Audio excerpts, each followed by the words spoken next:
So here it is, Merry Christmas, everybody's having fun. Look to the future now, it's only just begun. Welcome back, YouTubers, to the 6th edition of the British Fist Wrestling Rundown with us, of course, the British Fist. Gotcha. Mr. Parkin here, and this guy's standing next to me. I got it right this time, NJ. It's none other than NJ, people.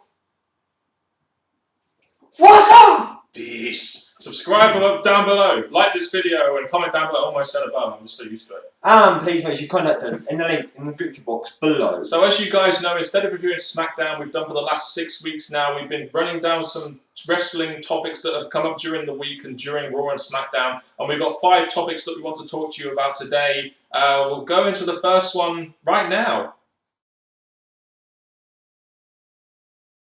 So as we all know, Del Rio was on some kind of babyface turn from TLC, and then they turned him heel again. Did you really honestly think that turning Del Rio face was going to work? I mean, really? On WWE's behalf, the fact they tried doing many things, they tried in the main event, they tried aggressive, they needed to think of something. I guess the only thing I could come up with was a face turn. They hinted it, didn't get a proper reaction, so they said screw it, it didn't work, so back to where he was once before. Indeed, and that is pretty much what happened. WWE just said, right, this ain't working, so we're going to go back. But really, this whole Del Rio babyface turn for me, it was never really going to work. I mean, the only reason he would have turned babyface, the only way it would have worked was with Ricardo Rodriguez, but he's a billionaire, whatever the fuck he's supposed to be, money-driven heel. So how really are they ever going to turn him babyface unless they repackage him in some way? And they tried to do this whole, we're trying to make him into a new Hispanic babyface star because Sin Cara isn't there yet. And while I agree Sin Cara isn't there yet, I just don't think Del Rio really has it in him. Or they need to really change his character if they're really going to make him a babyface. Currently, this one just isn't going to work. Right now, I can't really see Del Rio ever really working because no one can actually get behind him as a heel. They've tried different ideas, going after the fan favourite Cena, Rey Mysterio. It's not worked, so I think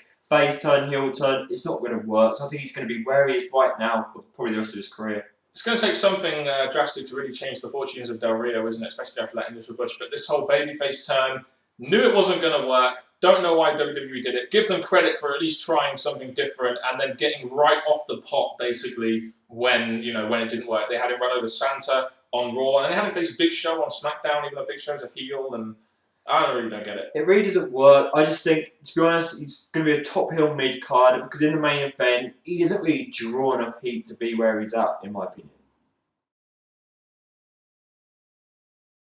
Saw a very interesting fact this week on NoDQ.com. And we're not just trying to be marks here, these are actual facts. Wade Barrett has recently been on a 7-match losing streak until this week's edition of SmackDown, where I think he won in a 6-man tag. And also the Primetime Players, a heel tag team, are on an 11-match, where they went on an 11-match unbeaten run, I think, until they won a main event. Now, what sense does it make to have heels, especially heels like Wade Barrett, go on 7-match losing streaks? You wonder why WWE can't get heat on their heels. Well, it's shit like this. Well, if we look, Wade Barrett should have been the main event by now. The Primetime Players, yes, they're Washington, they could have gone somewhere, but the fact, even with losing him, they were still a new tag team that could have become the champions. They're 2 examples of why the heels are not where they should be. Like, I've always seen Wade Barrett could be at Triple H's place, an old Triple H's place, if the booking was correct.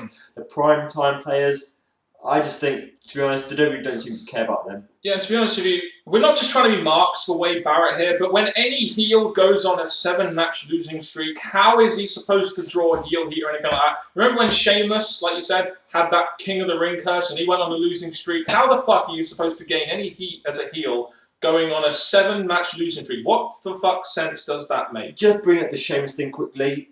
To show you how bad it was, his losing streak, he lost against Santino. So to be honest, I think the WWE, since Triple H, Edge time, the heels have not been an important part in the WWE. You've got future heels here that we're just naming in this video, and their booking is not really helping us to get behind them or see them as a threat. And the bottom line is, they returned Wade Barrett, said that, anything other than whatever championship was a joke, and then he goes after the IC belt, and then goes on a 7-match losing streak. Did they not just take the Wade Barrett character from potentially being the main eventer, and then just thwarted him down the card big time. Not just trying to be marks, just stating facts here, guys. To go with the facts, out of all the new wrestlers that are coming in, Barrett was definitely one of my favourites, following the Nexus going on from there. But to be honest, him being the character he is, the video package, the fact how they brought him in and what plans they probably had for him, he was my pick to win the Rumble, and it's just not seeming that way now. He's going to have to cope. He's someone who is not at his level.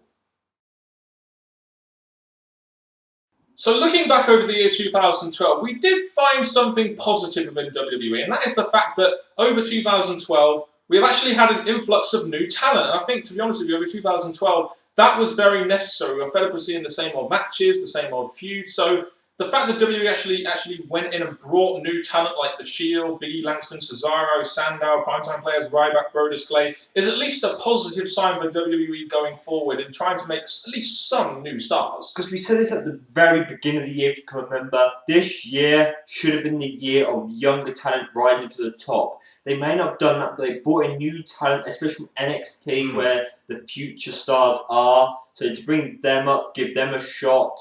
Yes, they only just came in at the end of the year, but it's what the WWE need to do, and their careers, hopefully going to 2013, should keep growing from here. And we all know WWE haven't really got that great of a roster right now, so if they can make some of these guys into mid-carders, also some of these guys into main eventers, I should say, excuse me, it would at least add a lot of depth to the roster and at least try and give WWE some more star power. Now, the big question is really, with this influx of new talent, will WWE make them stars? Will WWE make Biggie Langston into a star? Dean Ambrose, Seth Rollins, Ryback, blah, blah, blah, Damien Sandow, Antonio Cesaro. Will they actually make them into stars? I guess that is the big question, really. Well, one of my problems at the moment is that some of the new talent are coming so close together, and you've got to try and keep prioritising. Who do you want to push first? You've got Shield, Langston coming in at roughly almost the same time. How are we going to book them both going in this proper direction, going to the top? It's not just how you debut them. Like I said on the NXT review this week, it's not just how you debut them, it's also how you follow up. And there have been a lot of examples of WWE not really following up on something. But at least we can stand here and say at the end of the year, exactly, Bros, at least we can stand here at the end of the year and say, at least we've seen WWE trying some new talent, pushing some new faces on there, which can at least be a little bit refreshing for fans such as ourselves. Even though I've said this many times, the WWE have a bigger roster than what they're showing us. They're just not being used. So I prefer using them than having to keep bringing new ones in every few months. But the talent that came in, at least they're at the moment off to a good start. Yeah, and speaking of new talent, we still may get some mid-carders. No news on that. No MVP, no Shelton Benjamin or Boogeyman or anything like that. Could at least be a decent way of putting over some of these young guys if they do that, of course. Let's just wait and see what happens at the Rumble. Well, it's about time the spotlight was on the Hulkster, dude. The Hulkster has not had a title shot in some time, and it's about time, brother, that we take that TNA title back, brother, for all the Hulkamaniacs out there that support the Hulkster, brother. Oh, my back, my back. Oh my God. One more surgery, and I can go after the TNA World title, brother.